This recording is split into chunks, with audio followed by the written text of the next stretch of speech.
Okay అండి, మళ్ళీ అయితే వాళ్ళ అమ్మకి ఎన్ని చీరలు కొన్నదో చూడండి. ఇన్ని చీరలు మా అత్తయ్యకి పంపిస్తుంది, మా అమ్మకి మాత్రం పంపిస్తలేదు. అన్నీ వాళ్ళ అమ్మకే పంపించుకుంటుంది. వాళ్ళ అమ్మ ఏమో అమ్ముకుంటుంది. మా అత్తయ్య కూడా పంపిస్తా అన్న, కానీ అక్కడ తీసుకోవాలి. అడిగారండి 2-3 వస్తుంది. ఎల్లుండి రేపు ఎల్లుండి అట్లా వస్తే ఇస్తారు. మళ్ళీ తీసుకొని వెళ్తుందన్నమాట. అక్కడ లాస్ట్ టైం తీసుకెళ్ళి మాత్రం అసలుకి టక్క వెళ్ళిపోయినాయి. మళ్ళీ ఇంకా కావాలి, ఇప్పుడు ఇంకా మళ్ళీ కావాలని అడిగేదంట చాలా మంది. ఇంకా ఇప్పుడు ఎట్లాగో శ్రావణ మాసం కదా, నెక్స్ట్ ఇప్పుడు ముత్యాలమ్మ కూడా పెట్టుకుంటారు అనమాట ఊళ్ళల్లో. ఇంకా వాటికి రాకి ఇవన్నీ ఉంటాయి కాబట్టి ఇంకా అడిగేదన్నమాట.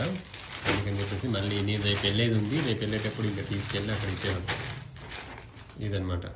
ఏమేం కలర్స్ ఏం ఛార్జ్ చేసినాయని కూడా ఇక్కడ లింక్ ఉంటుంది, ఫుల్ వీడియో చూడండి క్లిక్ చేసి. ఓకే, మీకు ఏ శారీ నచ్చిందో చెప్పండి. Thank you.